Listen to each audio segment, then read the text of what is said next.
ब्रज के भक्तों में से श्री रामदास काठिया बाबा का चरित्र ले रहे हैं। रामदास काठिया बाबा जो थे वो योग के गुरु थे।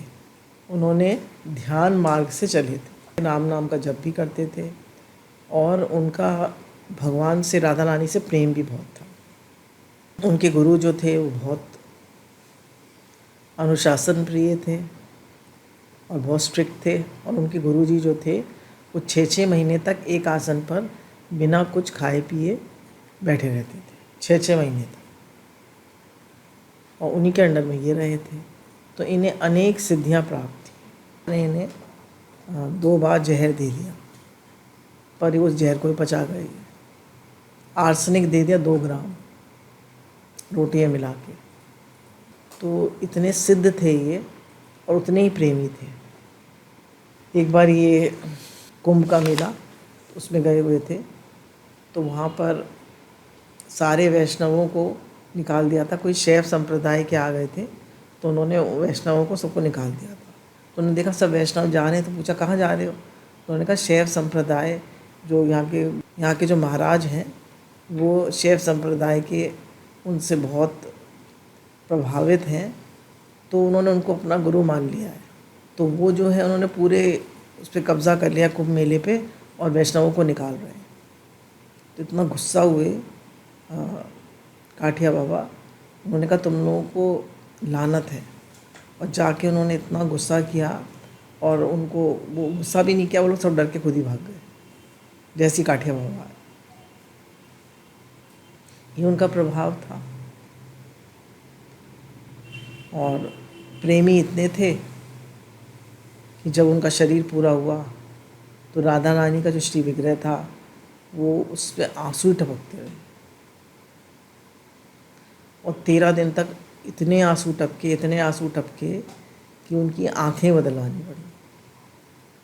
और गाय माता भी रोती नहीं। एक बार राधा रानी का सवारी निकली, वृंदावन में रहते थे, तो उनके एक रूम में से पसीना श्वेत लड़ रहा था। तो पंखा करने लगे शिष्य। उन्होंने कहा पंखे से नहीं होगा, ये प्रेम ज्वार है। तो उन्होंने कहा मतलब उनका इतना प्रेम था, योग मार्ग के थे, फिर भी राधा रानी से इतना प्रेम था। तो प्रेमी भी थे, सिद्ध भी थे, करुणावान भी थे, और अनुशासन प्रिय भी बहुत थे। तो आइए सुनते हैं काठिया बाबा की कथा। उत्तराखंड की शीतकालीन अर्धरात्रि, पर्वतों पर बर्फ़ छाई हुई है। देवदार और चीड़ के वृक्षों की शाखाओं से बर्फ़ के कण टप टप कर गिर रहे हैं, धुनी के समान ध्यान मगन बैठे एक महात्मा की झोपड़ी पर। चारों तरफ बर्फ़ गिर रही है। झोपड़ी के द्वार पर नगन खड़े एक नवीन तपस्वी थरथर काँप रहे हैं। नग्न खड़े, कुछ भी नहीं पहने हुए। उनके कंपन का कारण बाहरी शीत उतना नहीं है जितना झोपड़ी के भीतर बैठे महात्मा का भय। वे उनसे कुछ कहना चाह रहे हैं, पर कहने का साहस नहीं कर पा रहे। आखिर उन्होंने डरते डरते धीमे स्वर में कहा, गुरुदेव गुरुदेव। भीतर ध्वनित हुई गुरु गंभीर कंठ की गर्जना हुई, क्या है रे? महाराज, मेरी धुनी की अग्नि बुझ गई है, अपनी धुनी से कुछ देने की कृपा करें तो जला लूं। अग्नि बुझ गई है, ये नहीं कहता मैं सो गया था। जागते रहने से कहीं अग्नि बुझती है? ऐसे खाने और सोना था तो माँ बाप को छोड़कर क्यों आया था? जा, अग्नि नहीं मिलेगी। शीत में खड़ा रहकर अपनी तामसी आलस का दंड भोग। तरुण तपस्वी बहुत देर तक उस प्राणांत चीत में खड़े ठिठुरते रहे। तब हठात झोपड़ी का द्वार खुला। महात्मा ने अपनी धुनी में से कुछ अंगारे बाहर फेंकते हुए तीक्ष्ण स्वर में कहा, सावधान, ऐसी त्रुटि कभी ना हो। नूतन समाधि प्राप्त तरुण तपस्वी ने अपनी धुनी फिर प्रज्वलित की और ध्यान में बैठ गए। झोपड़ी के भीतर बैठे महात्मा में निम्बाक संप्रदाय की नागा जाति के शाखा के शक्तिशाली आचार्य देवदास जी महाराज और तरुण सन्यासी हैं। वृंदावन के रामदास काठिया बाबा। जो उनके गुरु हैं वो हैं देवदास महाराज। देवदास महाराज तरुण सन्यासी हैं वृंदावन के काठिया रामदास बाबा। रामदास बाबा जन्म लिया अमृतसर से 20 कोस दूर लोना चामारी ग्राम में एक ब्राह्मण परिवार में। श्रीदास राम बाबा ने जन्म लिया अमृतसर में 20 कोस दूर एक ग्राम में ब्राह्मण परिवार में। जब वे 7-8 वर्ष के ही थे तो उनकी माँ के साथ अपने घर के निकट एक परमहंस सन्यासी के आश्रम में जाया करते। एक दिन परमहंस जी से उन्होंने पूछा, महाराज आप इतने बड़े कैसे हो गए? सब लोग आपको दंडवत करते हैं, आपकी सेवा पूजा करते हैं, आप इतने बड़े कैसे हो गए? परमहंस 7-8 वर्ष इस बालक का ये प्रश्न सुन के चकित रह गए और मुस्कुराए। प्यार से उसकी ठोड़ी पकड़ के बोले, बेटा मैं सदा राम नाम जपता हूँ, तुम भी जपा करो तो तुम भी बड़े हो जाओगे। उस दिन से बालक रामदास घर की भैंस चराने जाता या घर के खेतों की रखवाली कर रहा होता तो बराबर राम नाम जपता रहता। अपने उपनयन संस्कार के पश्चात रामदास के पिता ने उसे शास्त्र अध्ययन के लिए निकट के ग्राम में एक आचार्य के घर भेज दिया। 8-9 वर्ष गुरु गृह में रहकर विभिन्न शास्त्र पाठ समाप्त करके पश्चात जब वह घर लौटा तो पिता उसके विवाह की व्यवस्था करने लगे, पर उसने विवाह करने से इनकार कर दिया और अजन्म ब्रह्मचारी रहकर अध्यात्म जीवन व्यतीत करने की अपने संकल्प की घोषणा की। लोग तो रोते चिल्लाते हैं ही, कोई कहता है मैं शादी नहीं करूँगा, भगवान में लगना चाहता हूँ। ये नहीं सोचते कि मनुष्य जन्म का लक्ष्य परमात्मा प्राप्ति है और विरला कोई भगवान में लगता है।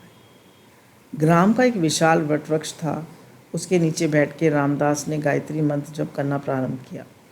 उद्देश्य था गायत्री मंत्र में सिद्धि प्राप्त करने का। 1 लाख जप समाप्त कर चुकने के पश्चात एक दिन सुनी एक दिव्य वाणी, वत्स तुम अविष्ट 25,000 जप संपूर्ण करो जागृत महातीत ज्वालामुखी में जाकर, तुम्हारी मनोकामना सिद्ध होगी। रामदास जी ज्वालामुखी की ओर चल पड़े, पर मार्ग में उन्हें दर्शन हुए एक वृक्ष के नीचे बैठे जटाजूटधारी दिव्य मंडित एक सन्यासी के। अमोघ आकर्षण था उनका। उन्हें लगा कि वे न जाने कब से उनके अपने हैं। भावाविष्ट हो वे उनके चरणों में गिर पड़े। ज्वालामुखी जाने का अपना संकल्प त्याग दिया और व्यग्र भाव से महापुरुष के निकट मंत्र और संन्यास दीक्षा देने का आग्रह करने लगे। शुभ मुहूर्त में महापुरुष ने उन्हें दीक्षा देकर गृहस्थ से बंधन मुक्त किया, पर रामदास जी माता पिता के आग्रह से घर के बाहर ग्राम में ही वट वृक्ष के नीचे रहकर भजन करने लगे। एक दिन अर्धरात्रि के समय जब वे वृक्ष के नीचे ध्यान जप में लीन थे, अकस्मात आकाश मंडल से एक स्वर्गीय ज्योति उद्भासित हुई और स्वयं गायत्री देवी तरुण सन्यासी के सम्मुख अभिभूत होकर बोली, वत्स तुम गायत्री मंत्र सिद्ध हो गए, बताओ तुम्हारी क्या इच्छा है। हाथ जोड़कर रामदास जी ने कहा, माँ मैं सन्यासी हो गया हूँ, मेरी अब कोई इच्छा नहीं, आप मुझ पर प्रसन्न रहें, बस यही मुझे आशीर्वाद दीजिए। तथास्तु कहकर देवी अंतर्ध्यान हो गई। गुरुदेव की आज्ञा से अब रामदास सदा के लिए ग्राम छोड़कर परिवारजक का जीवन व्यतीत करने लगे। परिवारजक मतलब जो घूम घूम कर सत्संग करते हैं और सबको ज्ञान देते हैं, वो एक जगह नहीं रहते, परिवारजक वो होते हैं। घूमते घूमते एक दिन उन्होंने किसी राजा के राज में प्रवेश किया। यहाँ की रानी रूपवती विधवा तरुणी थी। रामदास जी के वो महल में बुलाकर वे उनकी सेवा करने लगी। धीरे धीरे उनके प्रति आकृष्ट हो गई और एक दिन उसने अपने मन की बात कही। अपने यौवन और अपनी विपुल संपत्ति का भोग करने के लिए उनको बार बार अनुरोध करने लगी। उसी क्षण वे राजप्रसाद से निकलकर राज की सीमा से बाहर हो लिए। परिवारजन करते करते रामदास उत्तराखंड के गहन वनांचल गुरुदेव रामदास जी से जा मिले। गुरुदेव के एकनिष्ठ सेवा में उन्होंने आत्मनियोग किया, खूब प्रेम से गुरु की सेवा की। उनके निर्देश में कच्छ साधना का माध्यम से आध्यात्मिक जीवन की एक स्तर से दूसरे स्तर पर आरोहण आरंभ किया। मतलब एक स्तर से दूसरे स्तर पर आगे ही बढ़ते गए। गुरुदेव ने उन्हें कभी पंचअग्नि में तपाकर, कभी प्रचंड शीत में गलाकर, कभी एक आसन पर निराहार 8-8 दिन तक बिठाकर जप आदि करने की आज्ञा दी। कभी भीषण गर्मी में, कभी बहुत ठंड में, कभी 8-8 दिन निराहार रहकर एक ही आसन पर आध्यात्मिक जीवन के उच्चतम शिखर तक उन्नत किया। देवदास जी अपरिमेय योग शक्ति के अधिकारी थे। योग विभूतियाँ एक एक करके रामदास जी के सामने उद्घटित होने लगी। उन्होंने देखा कि वे एक आसन पर 6 महीने तक जड़ समाधि में मगन रहते हैं। उनके गुरुदेव, एक उनका आहार है केवल धुनी भस्म मिला हुआ एक कमंडलू जल, जिसे पीकर भी वे उल्टी कर देते। पर कभी कभी जब उनकी जठराग्नि प्रदीप्त होती तो आधा मन दूध एक साथ गटगट करके पी जाते और तब भी शुदा शांत नहीं होती। एक बार देवदास जी, ये इनके गुरु हैं, शिष्य मंडी के साथ घूमते घूमते मध्य भारत में भूपलताल पहुँचे। भूपलताल के तीर पर अवस्थान कर उन्होंने शिष्यों को आज्ञा दी कि कुछ दूर जाकर ठहर जाने की। भूपलताल उस बार था मुसलमान नवाब विशाल महल। नवाब ने भूपलताल के निकट शंखध्वनि न करने की कह रखी थी और घोषणा कर रखी थी कि जो कोई उसकी आज्ञा का अवहेलना करेगा उसका सिर धड़ से अलग कर दिया जाएगा। देवदास जी ने ताल के किनारे जाकर खूब जोर जोर से शंखध्वनि करना आरंभ कर दिया। नवाब को जब सूचना मिली, उसने कहा कि इनका सर धड़ से अलग कर दिया जाए। जब उनके अनुचर वहाँ गए तो उन्होंने देखा कि बाबा का तो शरीर वहाँ है ही नहीं, वहाँ पड़ा है कुछ मांस के लोथड़े और कुछ खून वून। ये सूचना पाकर नवाब के मन में भय और भक्ति का एक साथ संचार हुआ। वह जान गया कि ये किसी विशेष शक्तिधारी महात्मा का कार्य है। शीघ्र वह सेवकों को लेकर स्वयं उस स्थान पर पहुंचा।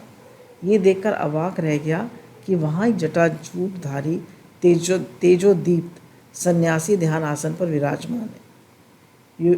योगी वर को प्रणाम कर नवाब ने बार बार क्षमा प्रार्थना की। उन्होंने प्रशांत कंठ से कहा, देखो तुम मुसलमान हो, अपने धर्म का आचरण करो, दूसरों को भी अपने धर्म का आचरण करने दो। शंख घंटा ना बजा देने की दूसरों के धर्म में बाधा डालना है। अपनी इस अन्याय घोषणा को वापस ले लो। नवाब ने योगेश्वर के आदेश को सानंद स्वीकार किया और पीछे भूपल तीर पर ही महादेव देवदास जी ने एक देव मंदिर निर्माण किया। रामदास जी उत्तर काल में इस मंदिर को अपना गुरुद्वारा कहा करते। देवदास जी ने एक दिन रामदास जी को आदेश दिया कि द्वारिका धाम दर्शन करके आने का। वे गए द्वारिका धाम और इधर गुरुदेव ने पार्थिव शरीर छोड़ दिया।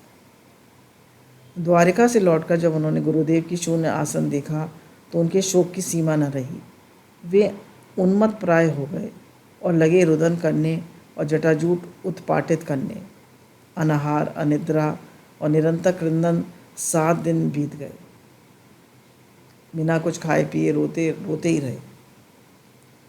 तब देवदास जी के गुरु की ज्योतिर्मय मूर्ति अभिभूत हुई और शोकाल शिष्य के सामने और स्नेह भरे कंठ से सांत्वना देते हुए उन्होंने कहा, वत्स, तुम इतना शोक क्यों करते हो? मेरी मृत्यु कब हुई है? केवल मर जीवन की मेरी लीला समाप्त हुई है ना, उनकी केवल इस जीवन की लीला समाप्त हुई है। इससे मेरे और तुम्हारे बीच कोई व्यवधान नहीं पड़ेगा। मैं आवश्यकता अनुसार तुम्हें बीच बीच में दर्शन देता रहूँगा, शांत हो जाओ। गुरुदेव ने कहा, मैं तुम्हें बीच बीच में दर्शन देता रहूँगा। इसी समय रामदास जी का श्री रामदास काठिया बाबा के रूप में अभ्युदय होने लगा। गुरुदेव ने उन्हें काठ का आड़बंद और लंगोट पहना दिया था। इसी से उनका रामदास काठिया बाबा पड़ गया। उन्होंने उन्हें कच्छ साधन के दुर्गम पथ से ले जाकर एक ऐसे उन्नत स्थान पर खड़ा कर दिया था जहाँ उन्हें उनकी सारी दैवी संपदा उत्तराधिकारी में प्राप्त हो गई थी। उनके जीवन में भी बहुत सी ऐसी घटनाएं घटने लगीं जैसी गुरुदेव के जीवन में घटा करती थी। एक बार गांव में पंच अग्नि जलाकर रामदास काठिया बाबा जो हैं ध्यान में बैठे थे। उनके साथ उनका एक और साथी था, वो उनसे ईर्ष्या करता था। तो जब उसने देखा कि वो ध्यान मगन हो गए हैं तो उसने खूब सारे उपले डालकर, इस उद्देश्य से कि ये उस अग्नि में जलकर भस्म हो जाए, खूब सारे उपले मतलब कंडे डालकर उसने अग्नि बहुत सारी जला दी। धू धू करके आग जलने लगी। तो गांव वाले भागे आए और उन्होंने अग्नि बुझाई तो देखा रामदास काठिया बाबा वैसे ही ध्यान मग्न बैठे। तो उन्होंने कहा इतनी ज़ोर की आग जल गई और आपको कुछ भी असर नहीं हुआ। तो उन्होंने कहा कि अगर जल जाए तो वो सन्यासी नहीं है, वो योग सिद्धि नहीं है। उन्होंने कहा जब हम योग में बैठते हैं तो एक मंत्र बोलकर बैठते हैं जिससे कि अग्नि से जले ना। उनका किसी ने उन इसका रहस्य पूछा तो वे बोले पंच अग्नि जलाकर ध्यान में बैठने पूर्व साधक को आत्मरक्षा का मंत्र चैतन्य कर लेना होता है। थोड़ी देर चुप रहकर फिर मुस्कुराते हुए बोले जिसका देह अग्नि में दग्ध हो जाए वे योगी नहीं। एक बार वे यमुना किनारे आगरा की ओर चले जा रहे थे। उस समय सिपाहियों का द्रोह चल रहा था। गोरे सैनिकों ने एक जहाज से यमुना में लंगर डाल रखा था। जटाजूटधारी काठिया बाबा को देखकर एक सैनिक ने उन पर बंदूक दाग दी। गोली उनके कान के पास से निकल गई, पर बाबा ने उधर भ्रूक्षेप किया, मतलब घूर के देखा उसको, और सैनिक की बंदूक उसने उठा रखी थी, वो बंदूक जाके यमुना में गिर पड़ी खाली देखने से। तब गोरे सैनिक को की आँख खुली। उन्होंने समझ लिया कि ये कोई शक्तिधारी महापुरुष हैं। उन्होंने जहाज से उतरकर टोपी सिर से उतारते हुए उनका अभिवादन किया और उनसे क्षमा मांगी। परिवारजन करते हुए काठिया बाबा भरतपुर पहुँचे। वहाँ अनायास उनके जीवन के सबसे महत्वपूर्ण घटना घटी। उन्हें कुंड के निकट अपने उपास्य देव रामचंद्र के दर्शन हुए। उन्होंने स्वयं इसका वर्णन इन शब्दों में किया। रामदास को राम मिला स्यानिका कुंडा, संतन को सच्चा माने झूठा माने गुंडा।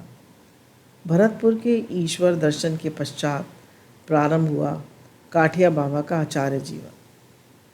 गरीबदास, भगवान दास, ठाकुरदास, नरोत्तम दास आदि उनके कई शिष्य हुए। धीरे धीरे असंख्य शिष्यों ने उनका आश्रय ग्रहण किया, जिनमें अधिकांश बांग्लादेश के थे। शिष्यों की संख्या बढ़ने पर आवश्यक हो गया उनका कहीं आश्रम बनाकर स्थायी रूप से रहना। उन्होंने वृंदावन के आश्रम बनाने का निश्चय किया। सर्वप्रथम वह गंगा जी के कुंज के निकट वाले घाट पर वट वृक्ष के नीचे अपना आसन बनाया। कुछ दिन बाद कामेर वन अंचल में एक बगीचे में फूस की झोपड़ी बनाकर रहने लगे। धीरे धीरे इस झोपड़ी ने एक विशाल आश्रम का रूप धारण कर लिया, जो आजकल श्री रामदास काठिया बाबा के आश्रम के नाम से प्रसिद्ध है। शिष्यों के प्रति रामदास काठिया बाबा की दृष्टि सदा तीक्ष्ण और सजग रहती। स्ट्रिक्ट मास्टर थे। एक बार उनके शिष्य प्रेमदास उनका सानिध्य त्याग कर कहीं अन्यत्र चले गए। कुछ दिन बाद अनुतप्त हो आश्रम में लौटे। उस समय बाबा आसन पर लेटे विश्राम कर रहे थे। प्रेमदास ने निकट आकर उनके पैर दबाना शुरू कर दिया, पर ये क्या, गुरुदेव तो वहाँ है ही नहीं और उनके चरण चूर्ण शैया पे पड़ रहे, गायब हो गए। गुरुदेव को आकस्मिक अंतर्ध्यान उनका देख उनका हृदय रो पड़ा, पर थोड़ी देर में उन्होंने देखा उनका शरीर शैया पे लौट आया और वे पूर्ववत निश्चल भाव से विश्राम करते हुए उनसे कह रहे हैं, क्यों रे, मेरे इस प्रकार चले जाने से तुझे सुख हो तो मैं चला जाऊं। इस बूढ़े को छोड़कर यदि तू इधर उधर भागता फिरेगा तो इसकी सेवा कौन करेगा, बता। प्रेमदास अवाक। वे समझ गए कि महासमर्थ गुरुदेव के क्रियाकलाप को समझने के कारण उनका छोड़ जाना उचित नहीं था। तब से वे उन्हें छोड़कर फिर कहीं नहीं गए।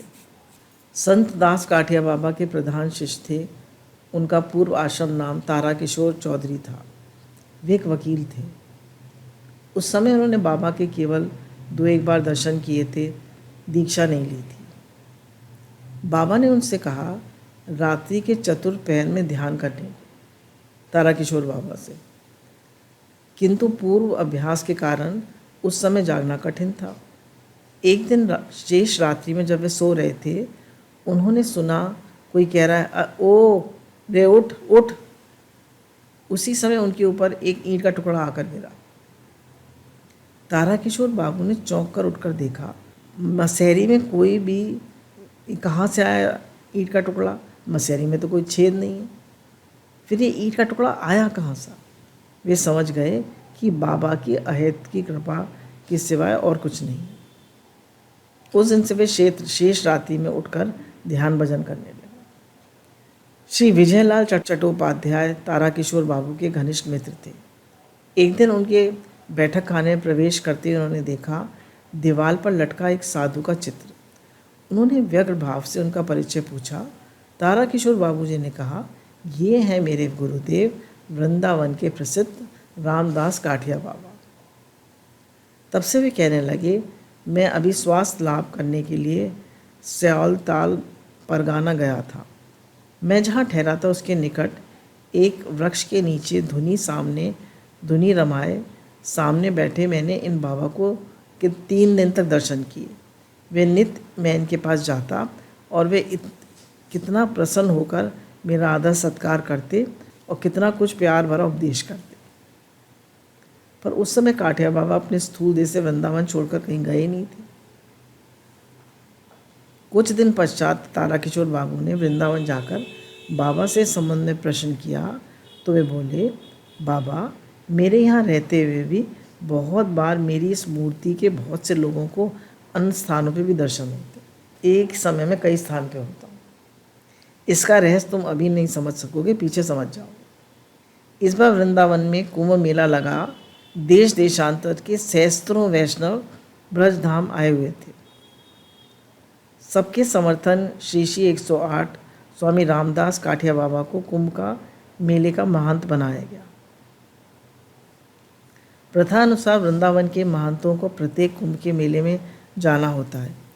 एक बार अपनी साधु मंडी के साथ उज्जैन कुंभ के मेले में जा रहे थे। मार्ग में उन्होंने बहुत से वैष्णव साधुओं को जमातों को मेला क्षेत्र में वापस लौटते देखा। कारण पूछने पे कहा कि मेले में एक शक्तिधर शैव सन्यासी आए हुए हैं।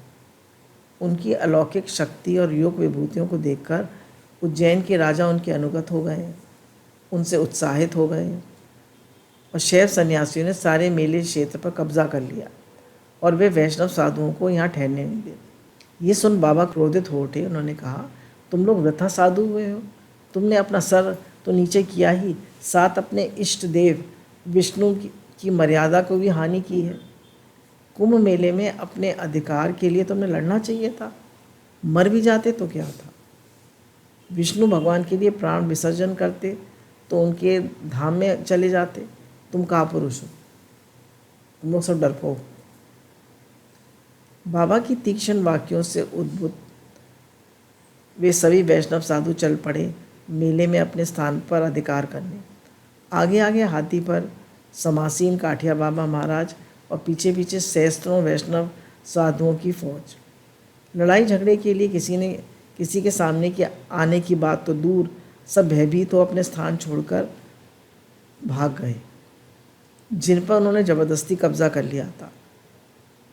न जाने ये काठिया बाबा का अलौकिक शक्ति थी या उनका बिछाया कोई इंद्रजाल, जिसके कारण उनका विरोध करने का किसी का साहस न हो। सब डर के भाग गए। काठिया बाबा जैसे शक्तिशाली और पराक्रमी महात्मा थे, वैसे ही क्षमाशील भी थे। उनके आश्रम का रसोइया पुष्कर दास बड़ा ही अर्थलोभी था, पैसे का लोभी था। उन्हें अपने भाई आचरण में पैसे कौड़ी के मामले में कृपणता का अभिनय करते देख उसे भ्रम हो गया कि बाबा ने अपने आड़बंद में अशर्फियाँ छिपा रखी हैं। उसने उस धन के लोभ में 2 बार उनकी हत्या का षड्यंत्र किया। यह सब जानकर भी बाबा ने उससे कुछ ना कहा। अंतिम बार उसने 2 तोले आर्सेनिक विष रोटी में मिलाकर उन्हें खिला दिया। बाबा को बहुत कष्ट हुआ। वे भूमि पर लोटपोट होने लगे। पेट फूल गया। आड़बंद का दबाव सहन न कर पाने में उनके शिष्यों ने उनकी अनुमति लेकर आड़बंद काट दिया। उसी समय कलकत्ते के विजय कृष्ण गोस्वामी ने अपनी अंतर्दृष्टि से सब कुछ जानकर ताराकिशोर बाबू से कहा, तुम्हारे गुरुदेव को किसी ने साधु ने विष दिया है। ताराकिशोर बाबू भागे गए वृंदावन। वे देखकर चकित रह गए कि वह वहाँ पुष्कर दास अभी भी रोग शैया पर लेटे काठिया बाबा की पत्र आदि की व्यवस्था कर रहा। उनसे रहा ना गया। उन्होंने गरज कर कहा, बाबा इस दुरात्मा को इस समय आश्रम से दूर कर देना है।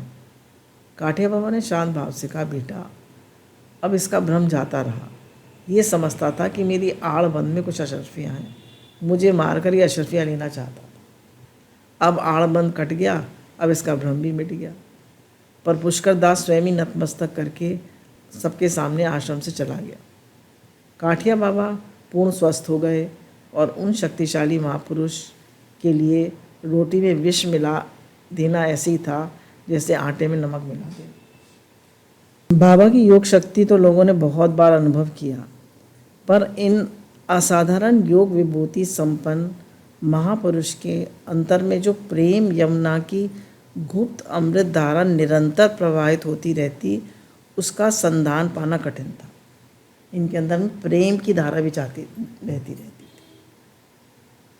कभी कभी जब वे बाहर फूट पड़ती तो उसे देख लोगों को विस्मय होता था।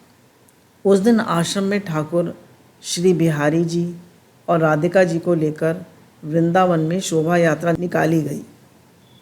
हठात देखा गया कि काठिया बाबा के प्रत्येक रोमकूप से, मतलब एक एक रोम से प्रवाहित हो रहा है श्वेत की धारा। संत दास जी पंखा लेकर झलने लगे। बाबा बोले, बेटा तुम जो समझ रहे हो वो बात नहीं है। ये गर्मी का पसीना नहीं है जिसका पंखे की हवा से निवारण हो सके। ये है एक प्रकार का प्रेम ज्वार। मैंने आज राधा रानी के श्री विग्रह के चारों ओर ब्रज गोपिकाओं के दर्शन किए, तभी ये प्रेम ज्वर हो गया है। ऐसा पहले भी कई बार हो चुका है। एक बार तो लगातार 1 महीने तक होता रहा, पर तब एक बूंद भी पसीना नहीं निकला और मेरा पूरा शरीर अग्नि में जलता रहा और सारे रोम कांटे की तरह खड़े हो गए।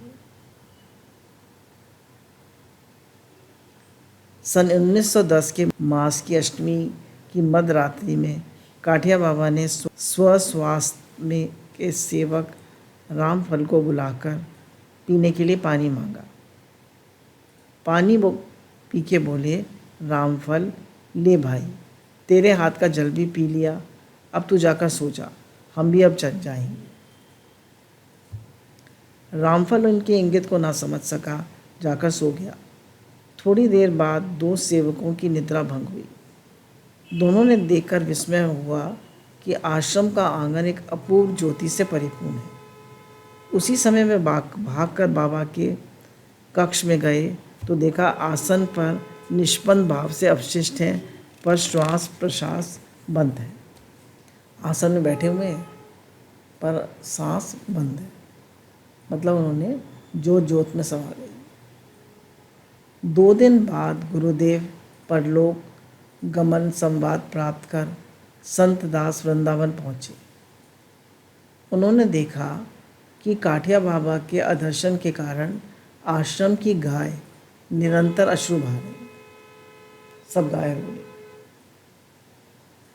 और आश्रम के श्री विग्रह राधा जी के आँखों से भी टप टप आंसू गिर रहे।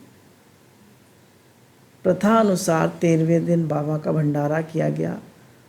उस दिन तक बराबर राधिका जी के नेत्रों से अश्रुधारा प्रवाहित होती रही और दोनों श्री मूर्तियों का मुख मलिन दिखता रहा। भंडारे के पश्चात राधा जी के अश्रु बंद हुए और दोनों मूर्तियों के मुख का मलिन भाव भी जाता रहा। कई दिन लगातार अश्रु बहते रहने से राधा जी के नेत्र कुछ विरूप हो गए और उन्हें बदलना पड़ा। बोलिए हमारे श्याम सुंदर भगवान की जय, भक्त और भगवान की जय, हमारे गुरुदेव की जय। जय जय श्री राधे श्याम।